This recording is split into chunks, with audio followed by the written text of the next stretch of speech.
我带恋爱3年的男朋友过年回家见父母，飞机起飞后，我上了个厕所，可出来却发现邻座的男友不见了。周明泽，周明泽，你别闹了，出来！你好，看到坐我旁边那个男人了吗？穿灰色大衣的，他去哪儿了？小姐，您旁边的位置一直是空的，从起飞到现在，您都是一个人登机的。不可能！他刚刚还给我包了香蕉，还说等我上完厕所出来吃，怎么可能不见了？哎，小姑娘，从头到尾我就看到你一个人登机的，哪里有人啊？你们去查一下监控。沈小姐，监控查过了，行李舱、驾驶舱都没有，登机名录里也根本没有叫周明泽的人。我有照片，我有我们的合照，怎么会这样？这不可能！爸妈，你们知道周明泽的对不对？我们要带他回家过年的。婉婉，你在说什么胡话？你一直都是单身啊，哪来的男朋友？警官，不好意思，我女儿最近压力太大，可能有幻觉，我们会带她去医院检查的。你们都在骗我，他就在这儿！周明泽，你出来啊！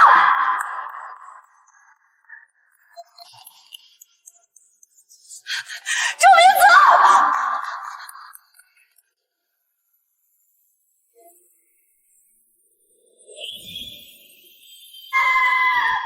我最终被关进了精神病医院，在里面被室友活活打死。我没疯，周明泽是真的存在的，他为什么会凭空消失？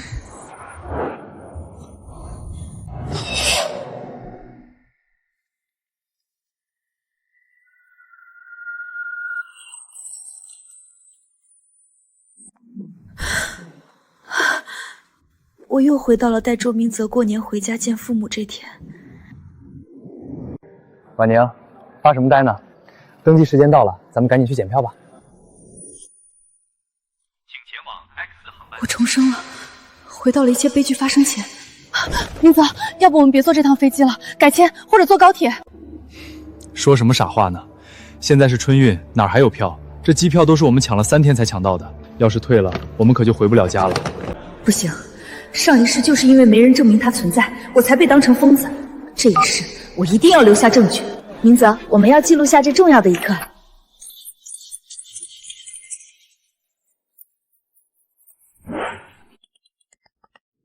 哇塞，总算见家长了，恭喜恭喜啊！明泽，你把登机牌拿着，我们合个影。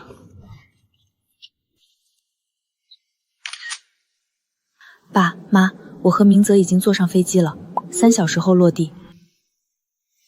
总算要见到我们未来的女婿了，我跟你爸已经买好了菜，就等你们回家了。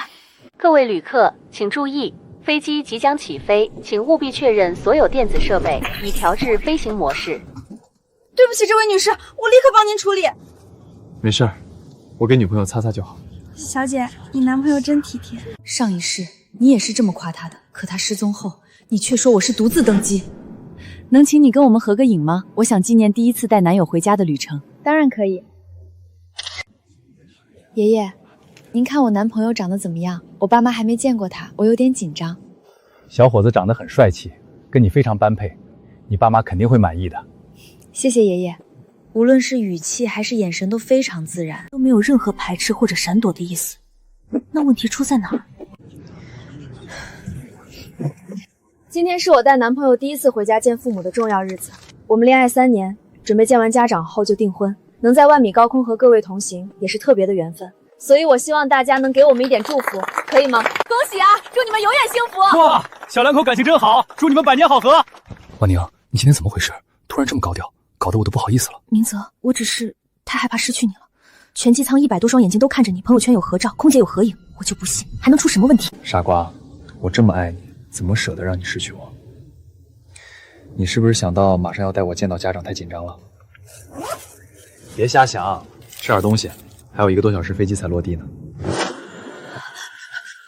上一世就是这个时候，我因为尿急去了趟厕所，再回来周明泽就不见了。从现在开始，你一步都不能离开我的视线。好，我保证一步都不离开你。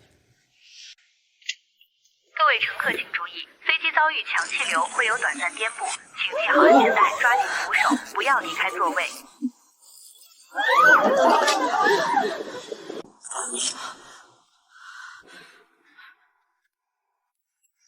明泽，周明泽，周明泽，你在哪儿？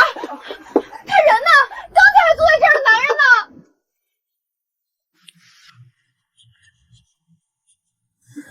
周明泽真的再次消失了。乘务员，乘务员！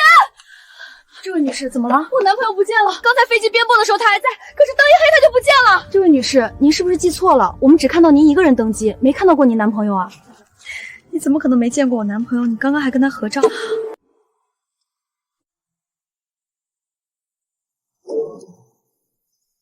可能，信息记录怎么会消失？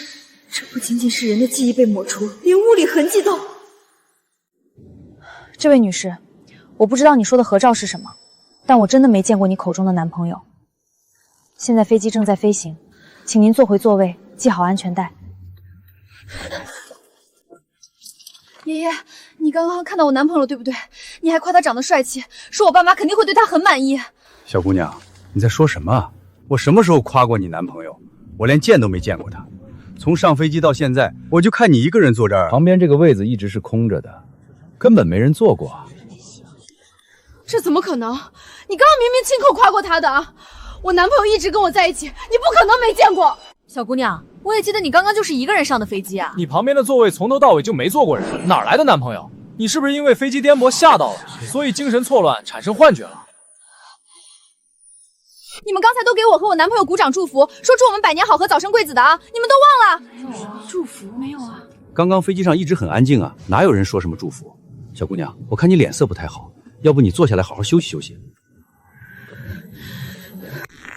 不可能，记忆不会骗我，那些画面清清楚楚。周明泽，你到底在哪儿？女士，你现在的行为已经严重影响了其他乘客，请你立刻回到自己的座位，保持安静。他在飞机上，他一定还躲在某个地方，开门，我要找他！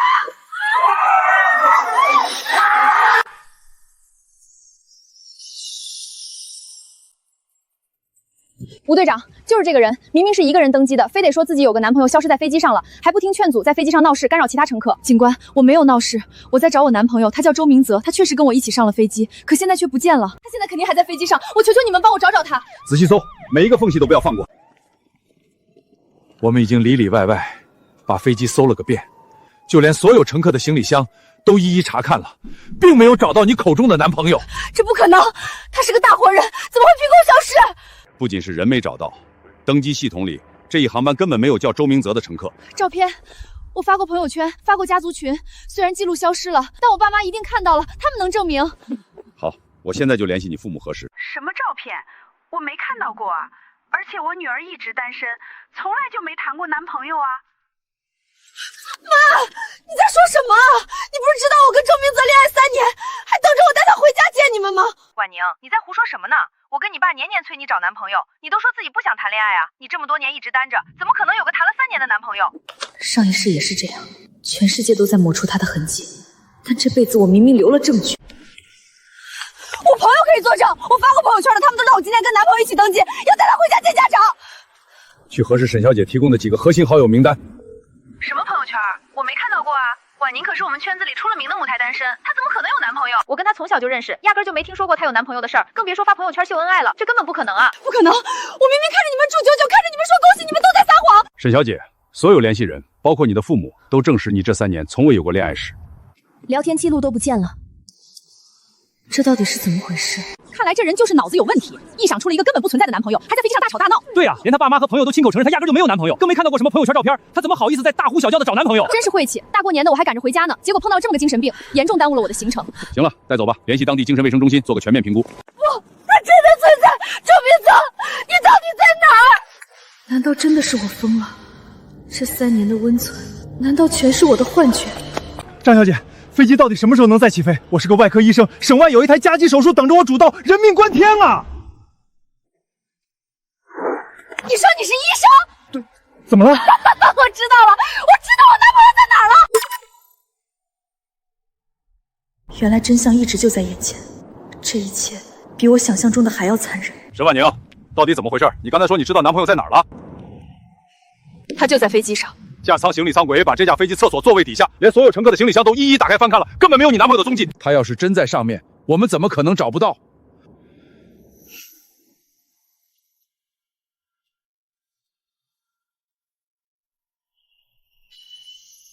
就是啊，警察都找了这么多遍了，要是你男友真在飞机上，怎么可能找不到？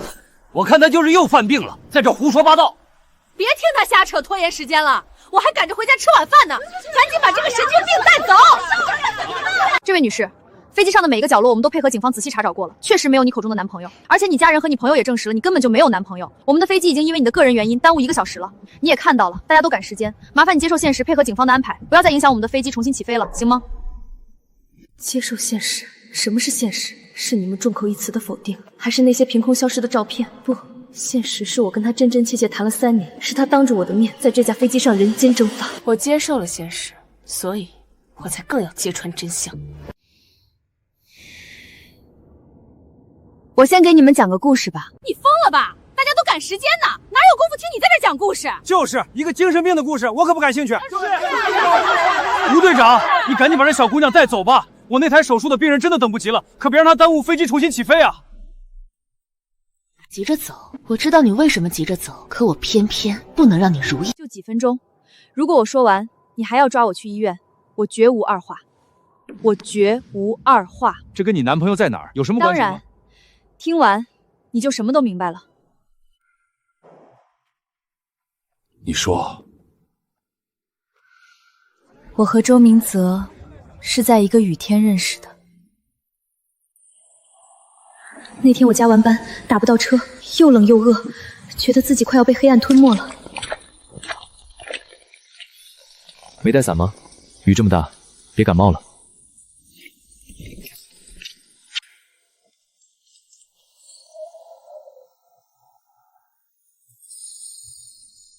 后来才知道，他那天淋雨回去发了高烧，再见面他是甲方的技术支持，沉稳的让我意外。婉宁，合作成功，晚上赏脸吃个饭吗？我胃不好，这3年来我的每一顿饭都是他亲手做的。他一个从不下厨的人，为了我手心被烫起过一串水泡。我急性肠胃炎那个深夜，他穿着单薄睡衣背着我跑了几公里雪地，他的腿却重度冻凉。一个内向到见陌生人都会拘谨的人，为了见我父母，在家里对着镜子练了1个月的开场白。礼物是他挑了整整1个月才选好的。他说，他一定要克服万难娶我回家。他知道我所有的喜好，咖啡不加糖只加奶，不吃洋葱香菜，连吃个香蕉他都要细心的撕掉那层我最讨厌的白色金绿。现在剥好的香蕉还在，他人却不见了。吴队长，你真的觉得这些每一个毛孔都透着真实的细节是我一个疯子能凭空捏造出来的吗？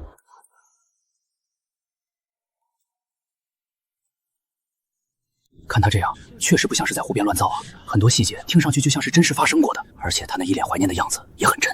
真什么真？我从上飞机到现在一直坐在他后面，从头到尾没看到过他旁边有人。对，我也记得，他根本就没有同行的人。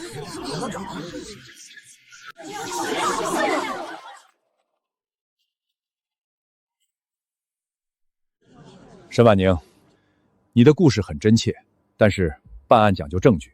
就目前而言，所有的证据都表明，周明泽这个人根本不存在于这架航班上，甚至可能不存在于你的现实生活记录里。你父母和你朋友的证词你也听到了，他们都非常笃定地说你根本就没有谈恋爱，而且我仔细调查过了，你爸妈朋友跟你的关系都不错，没理由撒谎。为什么最爱我的父母偏偏要亲手把我推向深渊？吴队长，你说的对，我爸妈没撒谎，我朋友说的也都是实话。沈婉宁，那你到底什么意思？他们说你没男朋友，你也说你没撒谎，这前后矛盾的话，谁在骗人？我说的话句句属实，没有一句谎话。神经病，他就是个实打实的神经病！吴队长，赶紧把这个脑子有问题的人抓去精神病院吧。小姑娘，你现在的症状就是典型的精神分裂和臆想症，说话前后矛盾，模糊不清，还十分的固执己见，你现在已经病得很重了。李医生，我知道你很急，但你先别急，你刚才说有台跨省紧急手术，那你能当着警察的面说说是什么手术，在哪个医院，患者什么情况？李先生，这是你的个人隐私，如果你不想回答的话，可以不回答。张小姐说的没错，这是我的个人隐私，我凭什么跟你说？你是不想说，还是不敢说？你这话什么意思？一场手术而已，我有什么不敢说的？我只是不想跟你这种精神有问题的人说太多。你但凡有点良知，就赶紧去医院治治脑子，别在这影响大家的行程。就是你一个精神病，问别人的隐私做什么？春运期间，大家本来就都急着回家，你在这没完没了的影响别人。越看他越恶心，在飞机上胡闹就算了，现在飞机都被他害得逼停了。沈小姐，如果你觉得你爸妈和你朋友说的对的话，那就代表你那个虚构的男朋友确确实实不在我们飞机上。因为你的原因，我们已经耽误太多时间了。如果没其他问题的话，我们准备重新起飞了。你尽快听从吴队长的安排，去医院看看吧。张乘务长，你是急着让飞机起飞，还是急着想在精神病院要了我的命？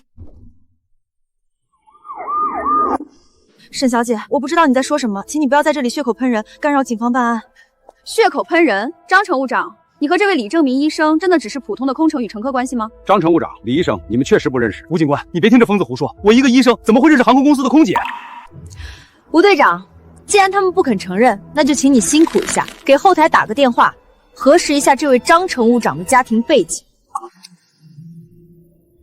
看看他的父亲到底是谁。吴队长，这是我的个人隐私，你没有权利在没有证据的情况下调查我。是不是隐私？查过才知道。如果沈小姐说的是假话，我自然会带她走。我是吴雄，帮我核实本航次乘务长张林的直系家人信息，重点查一下他父亲的名字。吴队，核实清楚了，张林原名李林，3年前改名，其生父名为李正民，职业为外科医生。亲生父女，却在飞机上装作素不相识。吴队长，你觉得这正常吗？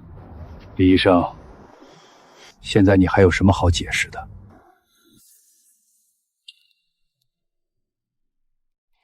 吴队长，我承认他是我爸爸，但我隐瞒身份是因为航空公司规定亲属不能同机服务，我怕丢了工作才让他装作不认识我的。对啊，警官，我女儿工作不容易，我这个当爹的只能配合她演戏，这跟这疯女人的男朋友有什么关系？沈婉宁，你因为之前想让我做伪证被拒绝，就一直怀恨在心，现在竟然利用我们父女的一点私心，强行编造什么害命计划，你简直丧心病狂！听起来也有道理，空姐怕丢工作，瞒着父女关系，这在职场也常见啊。对啊，我们这么多人在这儿，谁也没见过他那个什么周明泽，难道我们这么多人全都是同伙？这现实吗？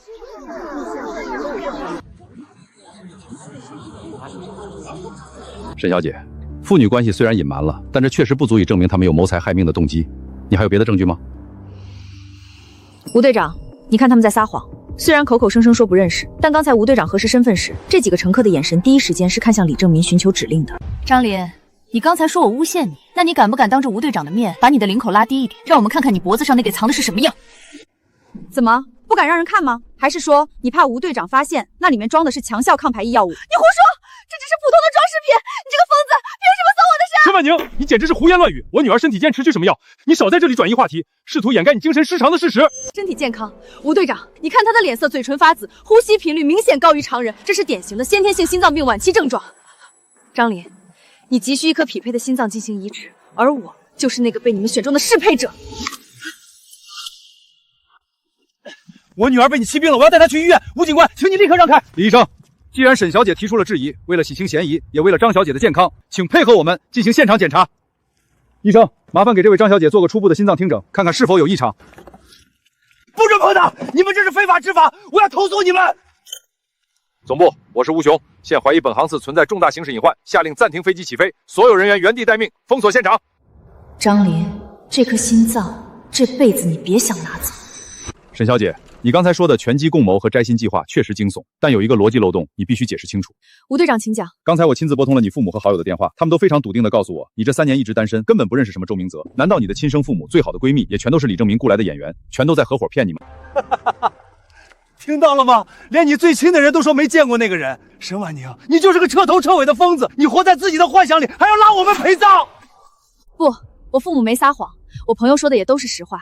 在他们的记忆里，我确实一直是单身。这怎么可能？你刚才还说你们恋爱3年，甚至还有合照和朋友圈记录。问题就出在这部手机上，我所有的社交记录、通话记录，甚至是发给父母的照片，其实都只存在于一个虚假的模拟器里。吴队长，你看，他急了。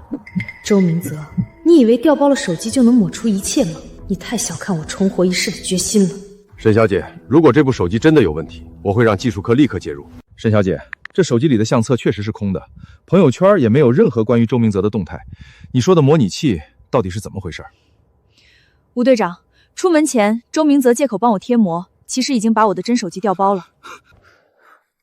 这部手机里装了一个搞仿的社交模拟系统，我这一路上拍的合照、发的朋友圈，甚至在家族群里发的语音，其实都只运行在这个封闭的软件里。回复我的人不是我爸妈，而是周明泽预设好的 AI 机器人，所以真实的亲友根本没有收到任何信息。在他们的视角里，我这3年确实一直单身。刚才飞机颠簸偏灯的那3秒，周明泽就在黑暗中把真手机又换了回来，并远程指令抹除了模拟器的所有数据。吴队长，现在让技术人员进行检测，一定能找到蛛丝马迹。那是假的，吴警官，你不能相信一个疯子的臆想。李医生，如果这是臆想，你为什么抖得这么厉害？技术科，立刻带设备过来，我要现场提取这部手机的底层数据，快！仔细查，看看有没有被拆装的痕迹，重点搜索隐藏分区和模拟程序残留。不对，主板上有极其亮晰的翘标痕迹，内部排线有2次焊接的映照。周明泽，你以为抹除数据就能万无一失吗？你太小浅现代刑侦技术了。找到了，虽然底层数据被远程指令抹除过，但缓存区还残留着大量的模拟器运行日记。照片里的男人确实存在，证据证明这已经不是简单的民事纠纷，而是有预谋的特大刑事案件。吴队长，现在你相信我了吗？沈小姐，对不起，是我们险些酿成大错。来人，把李正明和张林正式控制起来。沈小姐，照片证实了周明泽确实登机了，但我的人已经搜遍了整架飞机，连起落架舱都查过了，确实没见到他。难道他真的在飞行途中跳伞了，或者是藏在了什么我们绝对发现不了的死角？跳伞？他费尽心思布下这个局，还没看到我被送进手术室，怎么舍得走？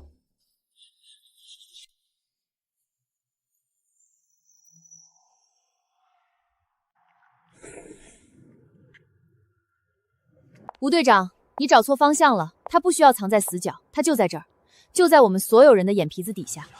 你是说他易容了，还是藏在这些乘客中？周明泽是个极度谨慎的人，他紧张的时候，大拇指会下意识地揉搓食指内侧，排除掉所有不可能，剩下的那个再荒谬也是真相。周明泽，别演了，你揉搓手指的动作已经出卖你了。这位女士，请注意你的言辞。我是本航次的机长，负责全机乘客的安全。你这种指控是在侮辱我的职业。周明泽，你连灵魂都卖给李正民，还谈什么职业？机长，请配合调查。抬起头来，摘下墨镜和帽子。吴队长，我刚才一直在驾驶舱执行降落指令，根本没见过这位女士，更不认识什么周明泽。不认识？周明泽，你紧张的时候，大拇指会下意识地揉搓食指内侧的小动作，我永远不可能忘。周明泽，你和我在一起3年，你的小习惯我记得清清楚楚。别动！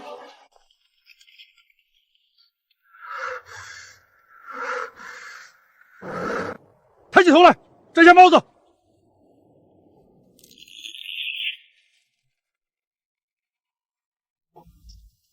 周明泽，婉宁，你比我想象中要聪明得多。我以为这个局天衣无缝，没想到最后还是毁在了你的直觉上。为什么？这3年你对我所有的好，难道全都是演出来的吗？演戏，婉宁，这不仅仅是演戏，这是一场长达3年的养猪计划。从3年前那个雨夜开始，我出现在你公司门口，就是为了确认你的心脏是否符合张琳的移植标准。你跟我恋爱，对我温柔，都只是为了把我骗上这架飞机，然后把我送上手术台。张琳等不了太久了，你是唯一的适配者。只要你在飞机上发疯消失，再被送进精神病院，就没人会怀疑你的死因。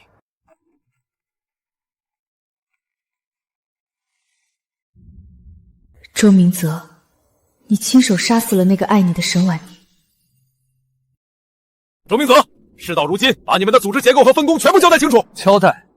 吴队长，你还没看明白吗？这架飞机上除了婉宁，根本没有所谓的无辜乘客。这是一个分工明确的器官贩卖团伙。李正明是主刀医生，负责非法移植；张琳利用空乘身份，负责筛选目标并控制航班环境。那这些乘客呢？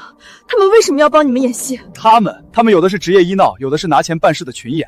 只要把你几个是鼻生精神病送进我们控制的医院，你这个心脏就能神不知鬼不觉地转到张琳胸腔里。那你呢？你负责什么？我负责养猪，寻找适配的猎物，用3年的时间建立绝对的信任，切断你所有的社会联系，让你在消失的那一刻全世界都以为是你疯了。把他们全部铐起来，一个都别放过！老实点，全部蹲下，双手抱头，反抗者后果自负。上一世，你们就是这样冷眼旁观我被拖进深渊。这一世，我要亲眼看着你们坠入地狱。不对，在纪委洗手间的天花板夹层里发现了大量高浓度的精神类镇定药剂，还有一套便携非法手术器械。这就是你们准备给沈小姐打的精神病药吧？只要一针下去，她就算没疯也会变成痴呆，任由你们宰割。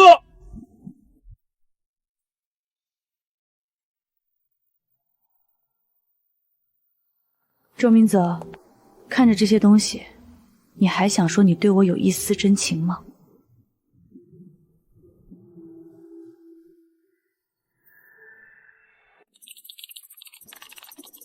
吴队查到了，这个团伙不仅针对沈小姐，在过去的5年里，他们至少涉及了6起类似的失踪案。畜生！这些受害者全都是20出头的年轻人，全都被定性为精神病后人间蒸发了。原来我不是唯一的猎物，上一世的我也只是这冰冷档案里的一个名字。李正民，这些人的心脏、肾脏都被你卖给了谁？不用他开口，技术科在机舱夹层搜出的受害者档案里，详细记录了每一笔交易金额和买家信息。周明泽，你作为月诱骗一个适配者就能拿到100万佣金，这笔钱你花的安稳吗？吴队长，请一定要查清楚，要让这些消失的人都能在阳光下找回自己的名字。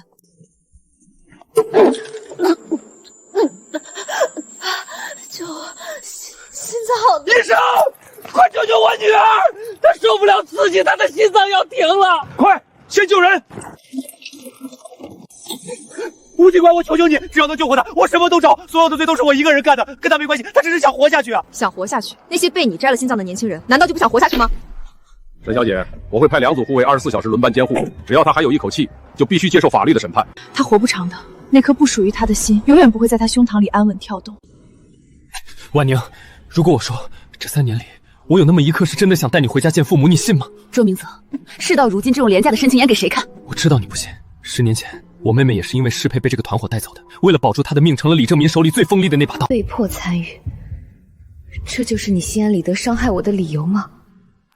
我没得选，李正民手里攥着我全家人的命。这3年，我无数次想带你逃跑，可到处都是监视我的眼睛。所以你就心安理得的看着我掉进陷阱，看着我被送上手术台。周明泽，你的爱就是亲手把我推向地狱吗？我没能护住你。周明泽，有什么隐情，去审讯室说，法律不会因为你的被迫就抹杀你的罪恶。吴队长，沈小姐，真相会从证据里浮现，而不是从罪犯的嘴里。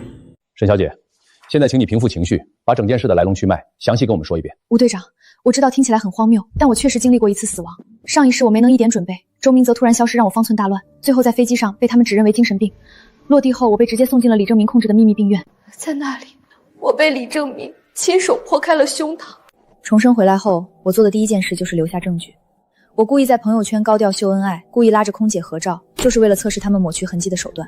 但如果不是他们露出破绽，这一世我的结局可能还是一样。沈小姐，你的冷静和果敢救了你自己，也救了未来可能受害的人。吴队长，我不是冷静，我是怕了。那种眼睁睁看着全世界都背叛你、否定你的绝望，我不想再经历第2次。放心，这起特大案件，我们绝不会漏掉任何一个恶魔。我的女儿啊！对不起，婉宁，妈错了，妈不该不相信你，妈不该说你没谈过恋爱。婉宁，是爸妈糊涂，警官跟我们说了，是那个畜生调包了你的手机，还用什么模拟器骗了你。爸妈，我以为你们真的不要我了，我以为全世界都把我当成疯子。沈先生、沈太太，请冷静一下。周明泽利用高科技手段切断了沈小姐和外界的真实联系，你们也是受害者。吴警官，那个畜生在哪儿？我要杀了他！他怎么能这么害我女儿？婉宁，以后不管发生什么，爸妈都相信你，哪怕全世界都说你疯了，爸妈也陪着你。上一世我死在手术台上时，最想见的就是你们。这一世，我终于等到了。婉宁，对不起，我真的不知道发生了什么，我发誓我从来没想过要害你。月月不怪你，吴队长已经跟我解释过了，是周明泽动了手脚。林小姐，这是我们从沈小姐手机里提取的模拟器运行记录。周明泽利用黑客技术拦截了沈小姐发给你的所有真实信息，并用 AI 模拟了你的口吻进行回复。天哪，他竟然连我的声音和说话习惯都模拟了！我还在电话里劝你早点找男朋友，我竟然成了他的帮凶！我真该死！当时在飞叉打电话我竟然还信誓旦旦的说你没谈过恋爱，我差点亲手把你送进精神病院。月月，看着我，这不是你错。婉宁，以后不管管你说什么，哪怕你说太阳是从西边出来的，我也信你。我再也不让你一个人面对这些了。看看这些受害者，他们消失的时候，你是不是也坐在旁边演戏？警官，我招我全招，我只是个跑龙套的。李正民给我5000块钱让我演个路人，说只要姚几不认识那个男的就行。我真不知道他们是要杀人取心啊！流程都是定好的。周明泽负责物色猎物，张林负责在飞机上制造混乱和熄灯，我们负责用言语攻击把目标逼疯。只要目标进了精神病院，我们的任务就完成了。我们在机舱夹层里藏了强效镇定剂，如果目标反抗太激烈，就直接打针，然后对外说是精神病发作。沈小姐，他们的口供对上了，这是一个极其严密的犯罪链条，从筛选、诱骗到最后的处理，每一个环节都有专人负责。他们把活生生的人当成商品，把杀人演成了一场戏。不仅如此，他们还交代了非法精神病院的接头人李正民在那边有绝对的控制权，只要人一进去，就再也出不来了。吴队长，请一定要深挖下去，我要看到这个地狱被彻底铲平。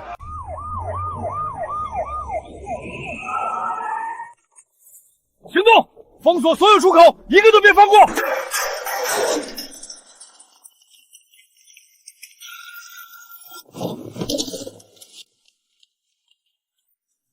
搜，重点搜查手术区。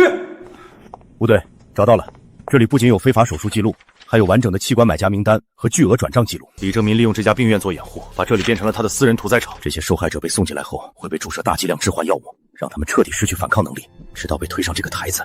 吴队，这里还有尚未运出的违禁药品和非法提取的生物样本。证据确凿，这条沾满鲜血的器官贩卖链条今天彻底断了。吴队，根据病院暗室里搜出的手术预演方案和李正民的私人笔记，我们还原了他们惯用的作案手法。他们会先给受害者注射大剂量的致幻剂，制造出精神病发作的假象，诱导受害者与雇佣好的病友发生肢体冲突。然后呢？笔记里记录得很清楚，在冲突发生后，李正民会以紧急镇定为由，给受害者注射肌肉松弛剂，受害者会在意识清醒但无法动弹的情况下被推上手术台。原来，这就是他们杀人的标准流程。上一世的我，就是这样清醒地看着手术刀落下的。沈小姐，技术科对比了病院往年的意外死亡记录，发现死因全都是斗殴致死。结合李正民的笔记，这根本不是意外，而是蓄意谋杀的流水线。他们为了那颗心脏，连让人尊严死去的权利都剥夺了，还要泼上一盆疯子的脏水。李正民在笔记里详细标注了你的适配数据和预定的死亡方案，证据链已经闭环，他无法抵赖。吴队长，谢谢你，这一世我终于亲手撕碎了他们编织的谎言。病人的心脏功能已经出现了不可逆的衰竭，目前全靠药物和机器维持。能撑到开庭吗？很难说。由于长期服用违禁的强项抗排异药物，他的身体机能已经彻底崩盘，现在根本无法承受任何手术。李正民，医生说张林的心脏已经彻底衰竭了，你费尽心机想给他换一颗心，结果却亲手把他推向了死路。不可能！我是最好的外科医生，我能救他。只要给我一颗适配的心脏，我现在就能给他做手术。你所谓的救，是建立在多少无辜者的尸骨之上的？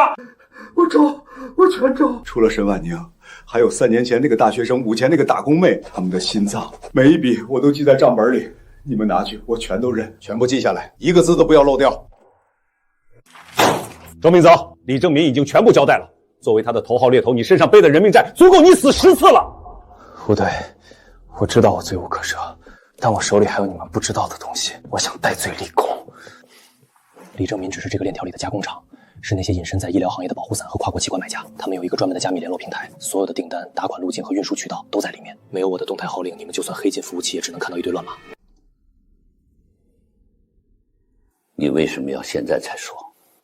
因为婉宁，我这辈子毁了，但我不想让她以后还活在被这些余孽盯着的阴影里。我掌握着核心联络人的真实身份，还有他们下一次交易的时间地点。只要你们答应保护我妹妹的安全，我愿意配合你们，把这棵毒树连根拔起。周明泽，法律不会因为你的立功就免除你的死刑，但如果你能帮我们抓到幕后黑手，确实可以作为减刑情节。我明白，给我一台电脑，我现在就登录那个平台。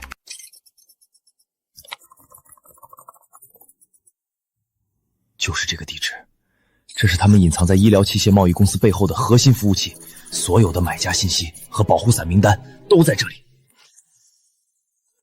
通知特警支队和经侦大队，按照名单进行全程布控，一个都不能漏掉。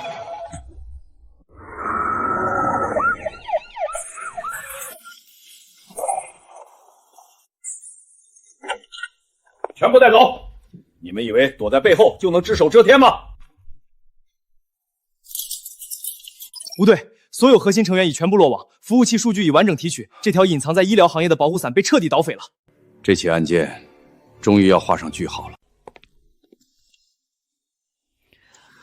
爸妈，我想进去单独和他说几句话。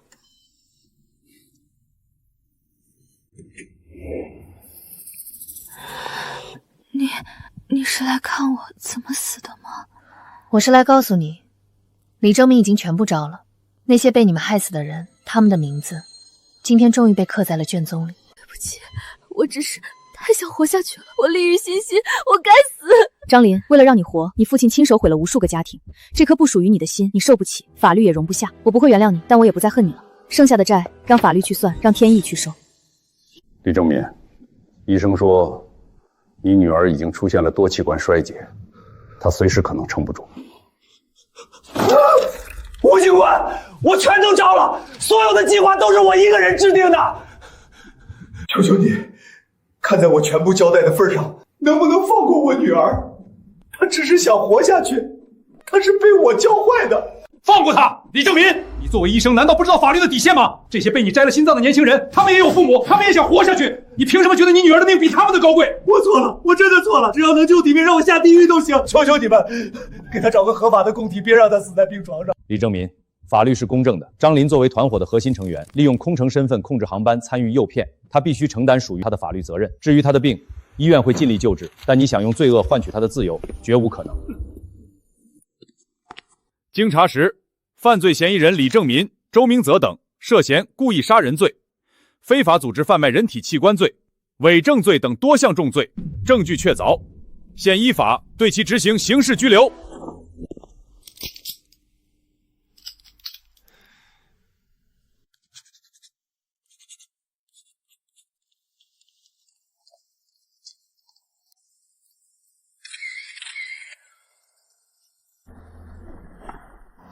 沈小姐，案件已经正式移交看守所，这是我们刚刚发布的官方通报。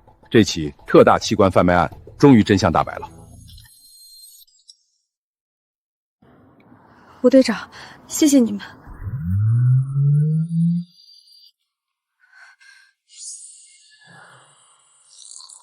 疯子，是疯子！已经结束了，可为什么闭上眼，还是那架飞机的轰鸣声？婉宁，你已经连续3天没睡好觉了，听妈的话，咱们让医生帮帮你好吗？婉宁，你经历了一场极端的信任崩塌和生死威胁，大脑产生自我保护机制是很正常的。陈医生，我总觉得周明泽还在我身边，总觉得那些陷害乘客还在盯着我。那是因为你的潜意识还没接受安全这个信号，我们需要一点点把那些虚假的记忆剥离出来。婉宁，闭上眼，试着回到那个雨夜，回到你第一次见到周明泽的时候。雨很大，他撑着伞走过来，把伞塞进我手里。我当时觉得他就是老天爷派来救我的光。那这3年里，他为你做过最让你感动的事是什么？我胃痛，他整夜不睡给我揉肚子。我随口说想吃城南的生煎，他凌晨4点排队去。3年的温柔，1000多个日夜的陪伴，竟然全是一场杀人预演。我付出的真心，在他眼里是不是就像看一个待宰的畜生？婉宁，哭出来，这不是你的错，你爱上的是他伪装出来的完美人格。那个周明泽确实存在过，只是他没有灵魂。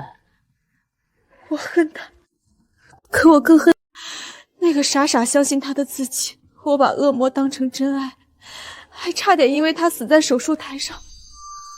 接纳这种痛苦，婉宁，承认被骗并不丢人，丢人的是那些利用爱去杀人的恶魔。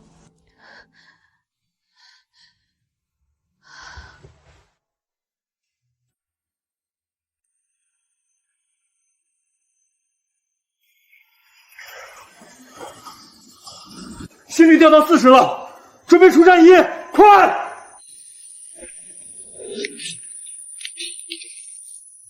没反应，推至肾上腺素，快！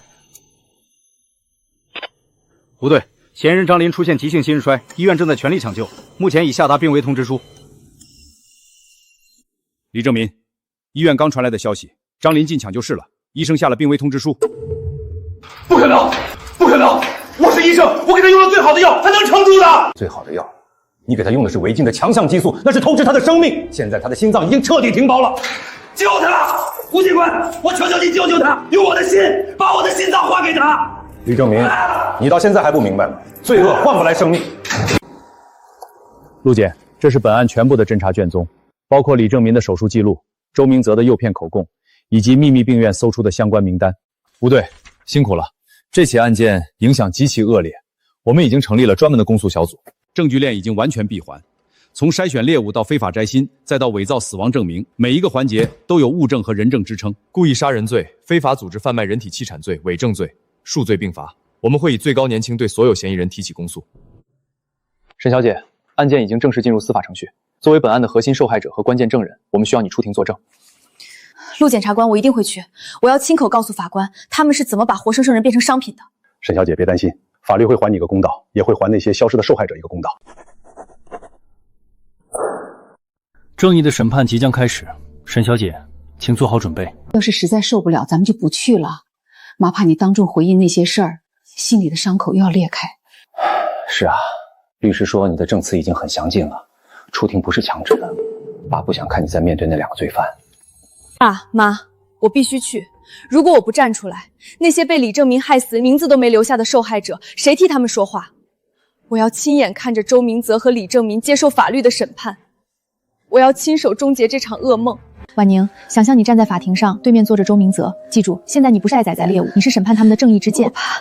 我会想起那3年的假象，我会崩溃。那不是爱，那是包裹剧毒的陷阱。婉宁，直视恐惧，它就会枯萎。你是为了真相而战，法律就在你身后。陈医生，我准备好了。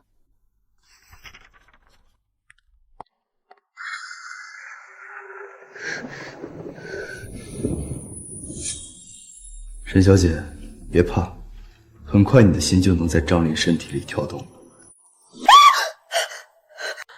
宁，不怕，爸妈在这儿，那都是梦，都过去了。孩子，明天要是实在撑不住，咱们就不去了。不，爸妈，我一定要去。刚才梦里，我不仅看到了李正民的刀，还听到了那些死在手术台上的人在哭。如果我因为害怕而退缩，周明泽和李正民就会觉得他们赢了。我要亲口告诉法官，他们是怎么把活生生的人当成牲口宰割的。好，既然你决定了，爸妈明天陪你一起上庭。咱们沈家的女儿不是那么好欺负的。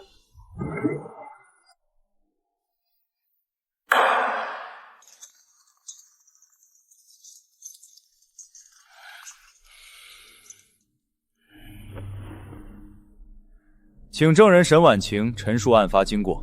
审判长，各位审判员，我今天要控诉的是一场跨越2世丧尽天良的谋杀。被告周明泽利用3年的虚假恋爱获取我的绝对信任，并在登机前调包我的手机，利用模拟器拦截我与外界的所有联系，试图在万米高空将我孤立成一个精神病人。他们分工明确，李正民负责提供非法手术支持，张琳利用职务之间控制环境。他们的目的只有一个，在众目睽睽之下把我逼疯，送入秘密病院，然后实施非法手术。我曾亲眼见过那间冰冷的手术室，见过那些被标注为已处理的受害者名单，他们不是在救人，是在吃人。那是为了救我女儿，我没想杀那么多人。为了救你的女儿，就要让无数个家庭支配破碎吗？李正民，你的手术刀上沾满了无辜者的鲜血，法律绝不会宽恕你。被告人李正民、周明泽，面对证人沈婉宁的指控以及这些确凿的物证，你们是否有异议？我认罪，是我利欲熏心，为了救女儿，利用医生的身份策划了这一切。我也认罪，婉宁说的每一句话都是真的。这3年，我确实是在演戏，我亲手把她推向了深渊。被告人张琳为何今日未到庭？报告审判长，被告人张琳因急性心力衰竭，目前仍在市中心医院重症监护室抢救，医生判定其已进入深度昏迷，无法出庭。鉴于被告人张琳身体状况极度恶化，本庭决定对其进行缺席审理。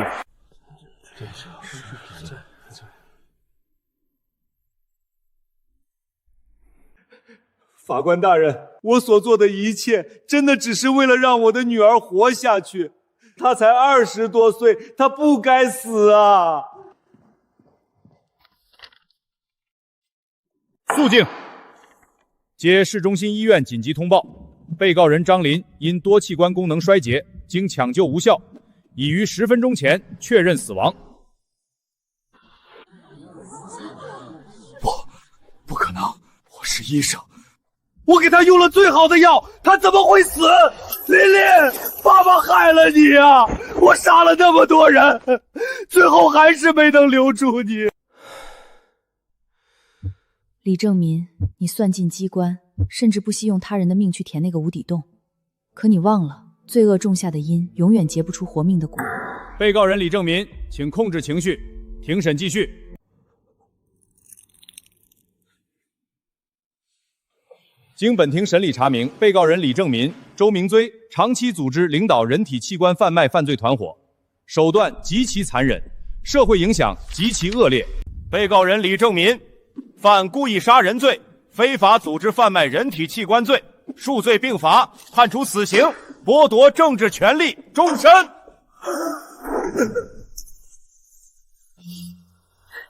被告人周明泽虽有戴罪立功表现，但其诱骗受害者参与谋杀事实清楚，罪行极其严重，判处死刑，剥夺政治权利终身。其余团伙成员根据其在犯罪链条中的作用，分别判处无期徒刑至有期徒刑10年不等。涉案医疗行业保护伞及非法买家一并依法严惩。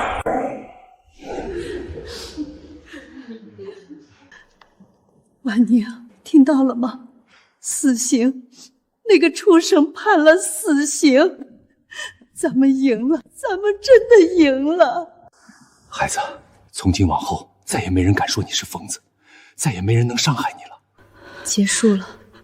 周明泽的谎言，李正民的手术刀，还有那架永远飞不到终点的飞机，全都结束了。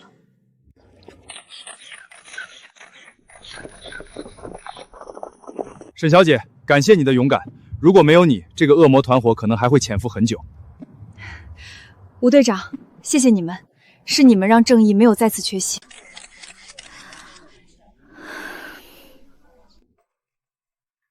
爸妈，我们回家吧，我想好好睡一觉，一个没有噩梦的觉。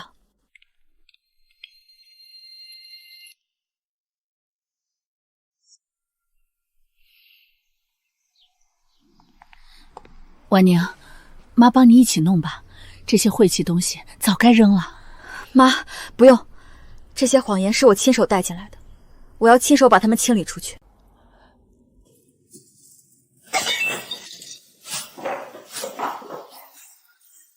每一件礼物都是他计算我死亡时间的筹码，这些不是爱，是勒在我脖子上的绞绳。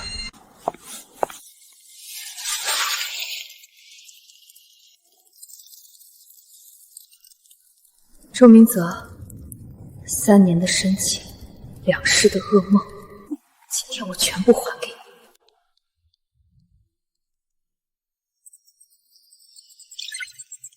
结束了，从今天起，我的世界里再也没有周明泽。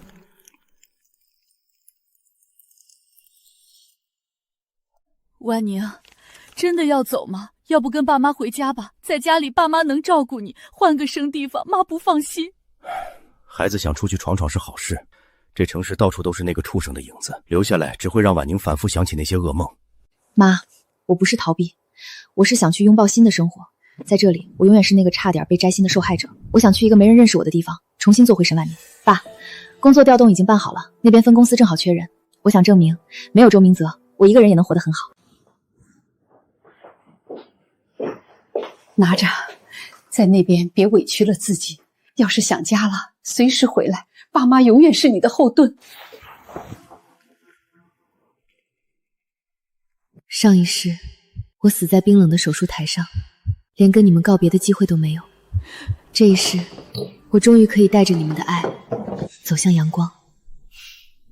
爸妈，送我去机场吧。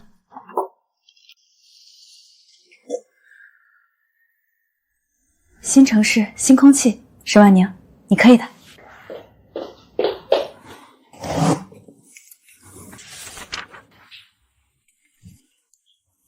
在这里，没人知道我经历过什么，没人会用同情的眼光看我。我只是一个普通的职场女性，一个努力生活的沈婉宁。婉宁，这是楼下新开的拿铁，尝尝。看你忙一个上午了，谢谢，刚好有点渴。婉宁，你长得这么漂亮，又是单身，咱们公司那几个单身汉可都盯着呢，要不要姐给你介绍个靠谱的？谢谢姐，我现在只想好好工作，谈恋爱太累了，我想先爱自己。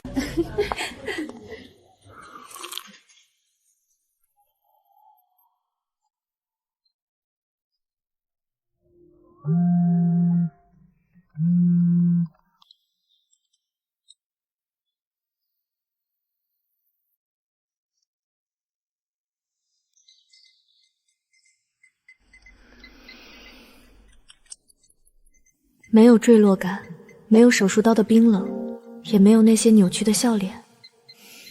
这一觉，我睡得好沉。周明泽、李正明，你们终究只是我生命里的一场噩梦，而现在，梦醒了。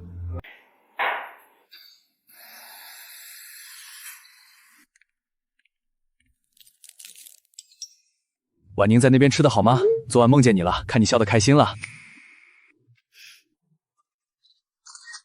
爸妈，看这阳光多好，我在这儿一切都好，你们快来，我带你们去吃这儿最有名的早茶。